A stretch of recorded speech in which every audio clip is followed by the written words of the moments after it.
Hello everybody and welcome to this week's weekly Wednesday webinar hosted by FunMobility. Today's topic is Mobile First CRM, how to engage and convert your owned audience. We're going to be talking about, first of all, acquiring an audience, a targeted audience for your CRM database, and then the different tactics you're going to use to get the most mileage out of that relationship, how to capitalize on that relationship, and how to make sure you're giving your consumers the experience that they want and that they need in order to correctly engage with your brand and ultimately increase sales conversions. So my name is Kevin Almeida. I'm a mobile marketing strategist here at FunMobility. I've worked in a strategic capacity on most of the campaigns that we're going to be talking about in this presentation.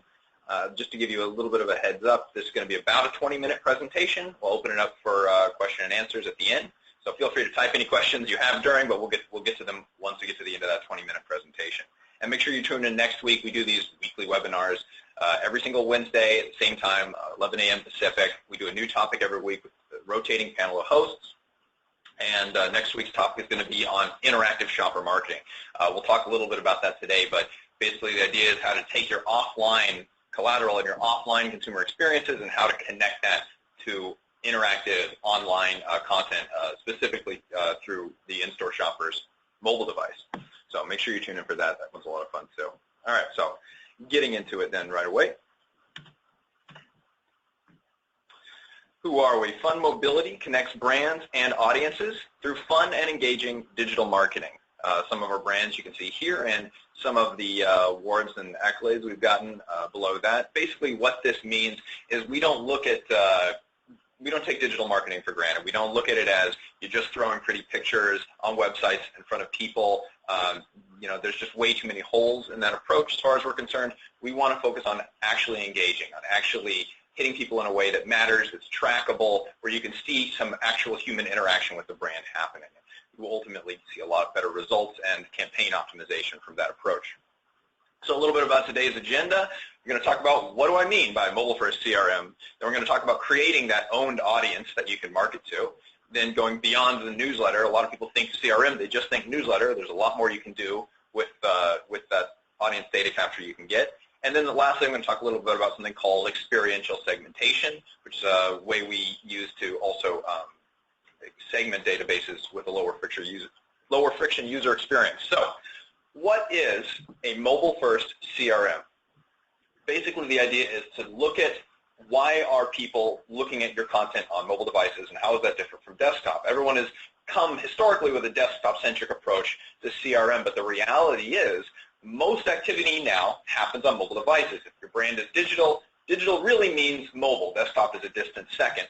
Email is overwhelmingly opened on mobile devices. Social media is overwhelmingly happening on mobile devices. In-store shopping, people are overwhelmingly using their mobile device to participate in the in-store experience, even brick and mortar. And YouTube is recently now happening more and more on mobile compared to desktop. So basically all of the content you create and share with your audience across all your different owned channels is primarily happening on mobile, and that means you have to take the mobile audience unique considerations into account when you're putting together your strategy, when you're putting together your creative.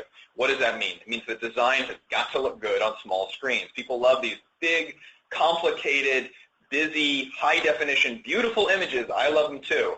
But when you look at that on an iPhone 4 screen, if that's what someone in your audience has, it does not look good. You can't even tell what's on it. So make sure that you focus on mobile first, or that you have mobile responsive, but you have to make sure that your creative and your text and everything works on a mobile device. It's best to have a touchscreen interface. So instead of people having to type things, which is really unappealing on mobile devices, things that they can just touch and tap through and swipe through, that's always going to get you higher results. You also want things to be lightweight and fast loading. Again, coming back to those big, beautiful, heavy, high-definition images. It's fine if you've got a Wi-Fi connection. If you're in a parking lot, that's not so great. You want them to actually be able to engage with your content. Sometimes you want to find that nice balance of compromise between the density of the content and the practicality of the user actually being able to engage with it, and make it interactive. People like to actually engage with things. They don't just like to read things, especially not on mobile devices. And what's the mindset of the mobile consumer?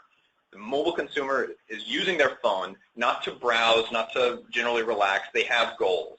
They're using quick, goal-oriented bursts of activity, meaning they take that phone out of their pocket. It's for a specific reason.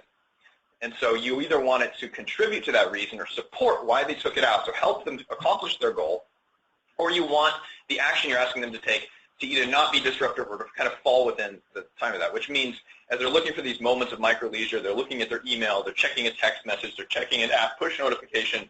You want this whole experience to happen very, very quickly. They need to process the information and take action, and it needs to be a quick, low-friction user experience. So going back further into that mobile mindset, what are the consumer need states? They want to be connected. They want to find things. They want to discover things. They want to help organizing their day. They want to learn new things. They want to be entertained. They want to buy things. Buying is happening all the time on mobile, or they want to use mobile as a resource to learn what to buy in the brick-and-mortar store. They really want to share things, that goes without saying, and they want to participate. They want to feel like they're part of something. And at the end of the day, it's this phone, it's this way of connecting with the world around you. So what are consumers looking for in terms of the content you would actually serve them in a CRM? CRM marketing content is product recommendations. You want to give them instant results, so nothing that means they have to fill out a long form or anything. Quick connectivity, something that's social that they can share, and of course everybody loves to save money. If you look down at the bottom half of this page here, these are what we call nanosites. It's our proprietary technology. This is just our approach to creating a content map and a content strategy. So if you have to have this recurring content for your owned audience through social media, through newsletter, through your SMS database, we build it out of these different categories of lightweight content elements, and that allows us to quickly and agilely create custom campaigns for our clients. So you have brand content, things like recipes, ebooks, image carousels, product selectors, games and prizes and fun, so that can be around some kind of incentive or a sweepstakes or an offer, or even just some entertaining digital content. You know, you can get a little lottery scratcher, and that can take you to a video. You can get offers and coupons that are interactive and have fraud prevention built into them, and of course data capture and CRM, so you can get more information about your audience through surveys, social media quizzes, and short forms that are easy and mobile optimized to fill out. And then you can use that to further segment your database, and we'll go into what some of the benefits of that are a little bit later in the presentation. Here's an example. For Ace Hardware, we created from the ground up their mobile CRM database. You know, they had some print mailers that they were sending out, but at the end of the day, they didn't really have this mobile audience. So what we did, this monthly promotional coupon circular sent out to their audience. So they would capture opt-ins in the store for SMS, email, and then their audience would be sent these circulars that would have not just coupons. They could ingest, they could ingest the print coupons from their print circulars, but they also had interactive experiences. So there was a context to those coupons being served that was more relevant to the consumer. The example you're seeing here, this is actually the most successful month we did this, was focusing all of these offers around the drought. We're having a really bad drought in California the past couple of years. It's a major concern for the shoppers at people like Ace Hardware. And so by having helpful videos on how people can save water, here's a product that will help you conserve water and be a more responsible citizen, and save money on your water bill. These are all of tremendous interest and value to this geo-targeted area in Northern California. And so in addition to just coupons, we're serving them offers, videos, interactive content that all related to this specific need that that audience segment had, and it was tremendously successful. We saw about 6 times the average cart size. So people who were coming in from one of these offers we're converting at a much, much higher rate compared to the average hardware vertical cart size, which is about $20. We're seeing $100 plus average cart size people coming in for this. And it's just, it may sound absurd, but when you think about it, you're giving people very specifically, here's how to solve a problem that you have. And so that specificity and very clear call to action was what translated into those results. All right, going into the second, let's talk about what I mean by an owned audience. So you think of your audience is not just this kind of amorphous group of people out there. It's actually something that transforms as they go down the funnel. So you're going to start with a rented audience. And by that I mean you have to pay money to get the attention of someone else's audience. So someone else's YouTube page, you're putting a pre-roll ad before that YouTube video. Someone else's website or news website, you're having to pay to put, your sponsored article or your display ad on there. For television, you're paying for a TV spot on someone else's, on that network's audience for that TV show. But that's not your audience. You're renting space from someone else's audience. Now, The positive thing about a rented audience is that you can reach really a lot of people. You can dramatically expand the visibility of what you're doing. The downside is that your cost per hitting each unique consumer, potential consumer, is much, much higher. And so you're having a high cost of customer acquisition and a low overall cost of lifetime value for that customer. It's not the ratio that you want.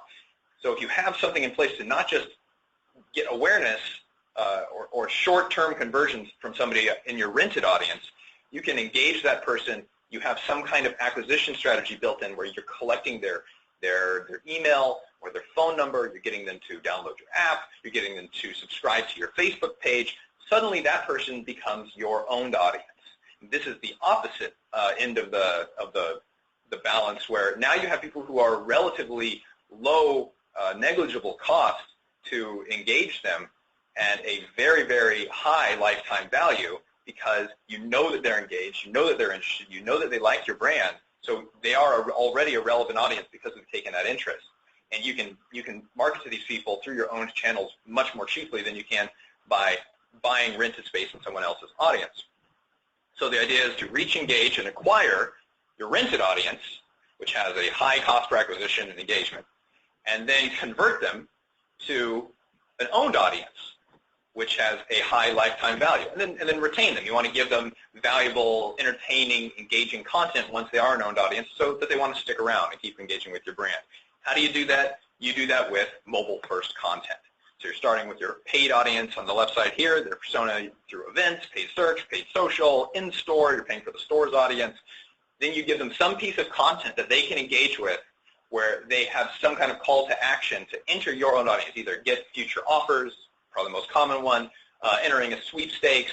There's all kinds of things you can do that make them want to become a part of your owned audience. And at that point, you just can have a much more fortuitous relationship with your audience. Here's an example of what we did for Chiquita Bananas. We actually doubled Chiquita's database size in 3 months with this campaign. Their database that they've been growing for years, in 3 months, we doubled the size of that database.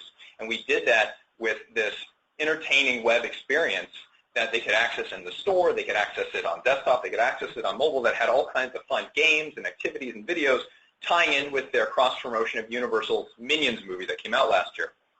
And the engagement was just off the charts. People got this sense of instant gratification. They kept coming back to the website because every time you engaged with one of these activities, you were entered into, got another sweepstakes entry, and you were given an instant digital prize in the form of a wallpaper or a power-up for one of the games.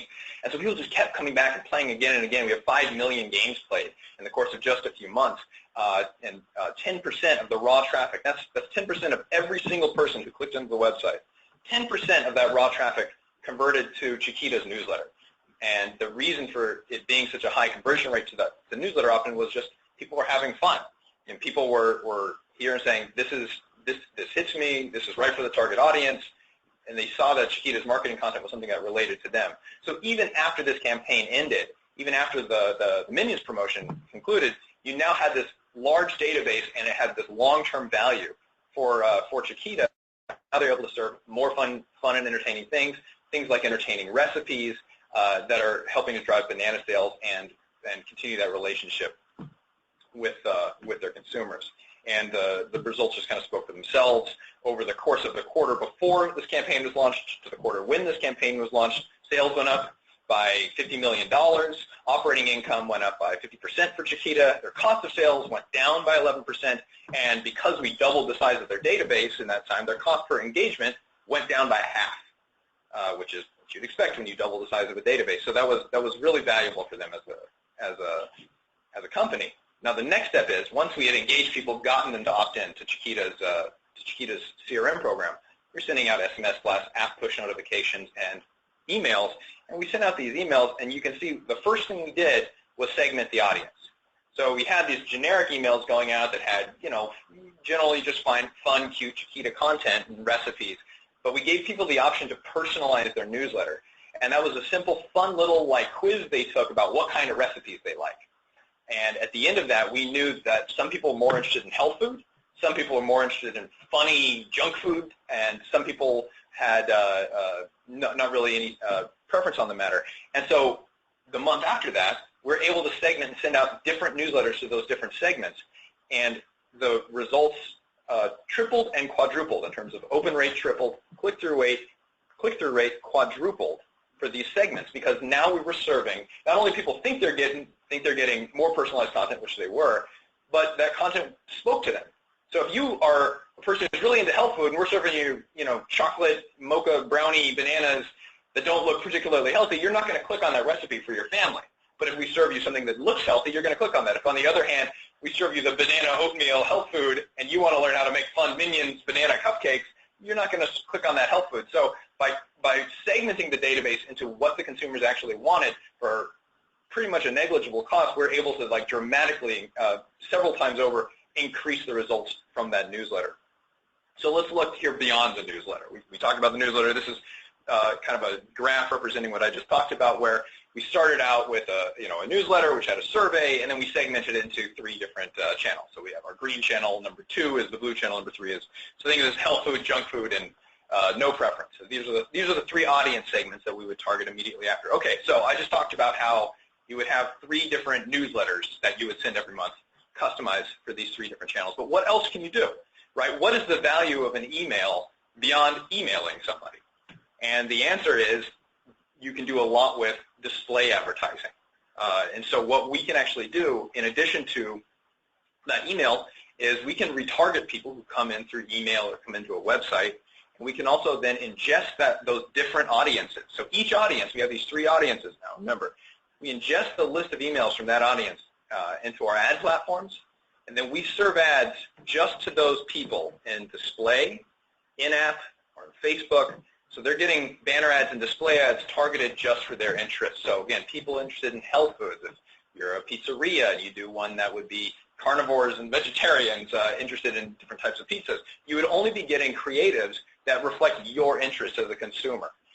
Say you're interested in beauty products that have for a certain type of hair. We'll get into that case study in just a minute, but you get the idea is that they're getting display ads that are more relevant to them, which are going to increase conversions and keeping you top of mind, keeping your brand more relevant to your own audience.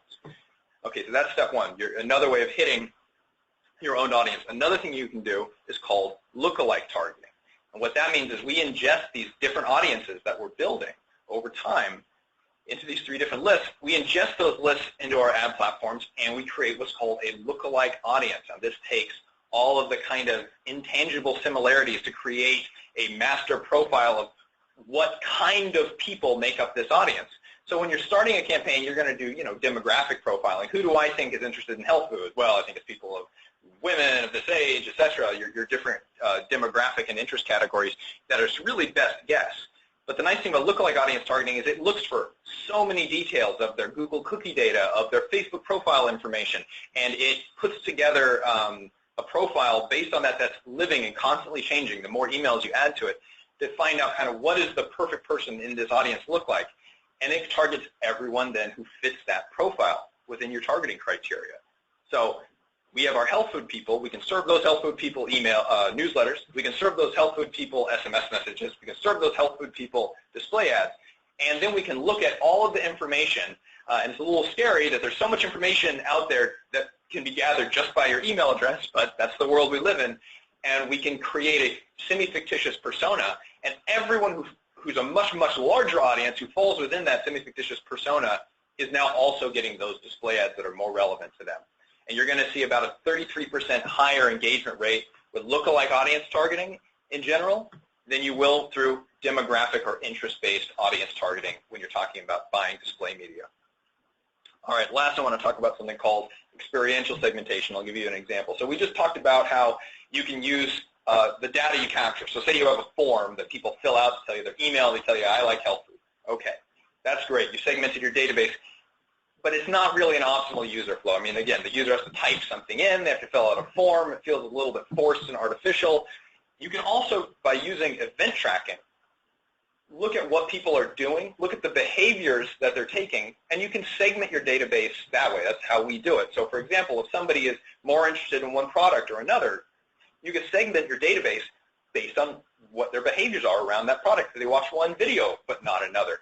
You can say they like videos about this, and I can serve them videos like that. And so you segment your database based around the experiences that the person is choosing to engage with.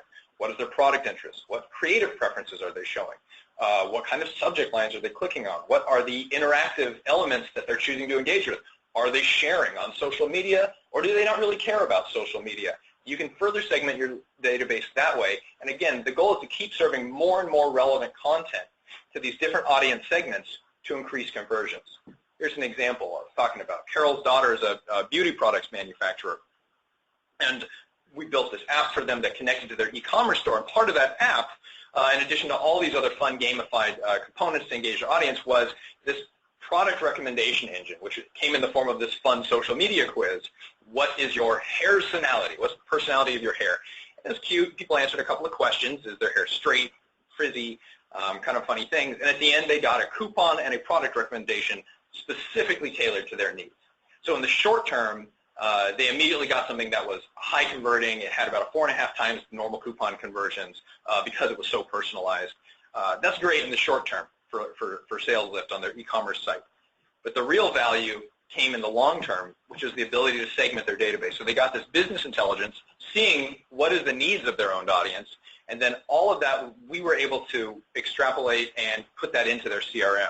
So we had their unique user ID, which we create. We had all the other metadata information about them, what was the brand, what was the specific instance that they were going through, and then what was the campaign source. So did they come in through a display ad? Did they come in through paid search? Did they come in through organic search? Did they come in through a newsletter, an SMS push notification? And then we're able to break it down by that, so we can actually attribute spend to these different audiences, saying, hey, people with frizzy hair are more likely to click on banner ad. I mean, that was not an actual thing, but you get the idea. Is you can start to see where your spend is going and what your spend and your resources are actually getting you in terms of audience. Then we're able to create these dynamic columns that are populated as these people took that survey and were having fun on the website. Are they married? And these columns populated. They could give us free-form responses stored as text if you want to get customer feedback. And at the end of the day, all of that information was used to segment the database. So the story being, if you have frizzy hair, you are no longer getting ads for products for people with straight hair. You're getting ads for people who have frizzy hair. And so that alone, just knowing that, segmenting the audience like that, you're getting much, much higher rate of conversions for your owned audience. Apologize for talking so fast, but I think I made it in about the 20-minute mark. We're at the end of the presentation now. I'm going to open it up for questions if anybody has any. Just for everybody's reference, a recording of this presentation will be sent out to everybody who registered, so whether or not you were able to attend or make it to the end, you will get a copy of this presentation sent to you tomorrow morning. All right, so let's move into questions. What are some things I can do to increase open rate and click-through rate? Okay, that's a good example. There's probably about one of the most talked about things online, and it's going to be unique to your vertical. At the end of the day, I recommend two things. One is experiment. Just keep track of the different types of subject lines you're using. When it comes to open rate, your open rate is all about your subject line. So keep track of your subject lines of what's performing. Number two, there's just a couple of standard best practices you can follow. Make it intriguing. You can use some degree of mystery to make them want to open it. On the other hand, you can make it as plain and simple as possible so people know exactly what they're getting. So people don't have to worry about whether or not they show up in the email, say, this is the value of opening this email. It's right there in the subject line. So kind of picking one or the other. And then, of course, there's the kind of clickbaity subject lines. I recommend if you're talking about a newsletter that you just make it faithful to your brand. So if you have a playful brand, have a playful subject line. But at the end of the day, that's the idea. It has to jump out from a cluttered inbox. And how do you improve click-through rate and redemptions? Well, basically that's going to come down to the layout. Again, on a mobile phone, you don't want it to be text-heavy. You want it to be something that people can digest instantly. 1 or 2 sentences. Keep it graphic-heavy without overloading it with images, and have a really clear call to action. Give them a reason to click. Say, here is what we want you to do and why, and what is the incentive for you to do it. For example, if you're offering someone a coupon, say as the reason that you want them to click, through to a coupon. Well, tell them what that coupon is. The more specific you make it, the more likely they are to take the leap and click through to the experience that you want them to take. I'll go to the next question. What is the value of SMS versus email versus push? Okay, so these are kind of the three big categories when we're talking about CRM activity. They all have pluses and minuses. Email, of course, being the cheapest one, and you have a lot of versatility in the kind of content that you can get out there. It's the cheapest to engage somebody with email. That's the value of that. Very easy to capture email addresses, much more so than capturing phone numbers or getting people to install an app. So you're going to have the easiest time growing your email database compared to the other channels. But where it falls off, if you look at SMS, the engagement rate for SMS is really high. There is a certain cost per send associated with SMS, and again, you have to have a good plan in place to get people to opt into your SMS program. But once you have them in, the click-through rate is huge. You have about a 90 to 95% of people will open that SMS. Almost everyone will open every SMS message that they get, compared to email, which on a good day you're going to see probably about 30% depending on your vertical. And then the click-through rate for SMS is like 20 to 30%, which again is probably at least twice what you're going to see with email depending on your vertical. So you're going to see almost 1 in 3 people. If you serve a link to somebody, say you serve a link to a fun landing page or a video or a game, what have you, through SMS, 1 in 3 people in that database, odds are going to click on that link and go to that page. So it is a higher cost per send, but the rate of engagement is much, much higher. Let's look at push notifications, the last one.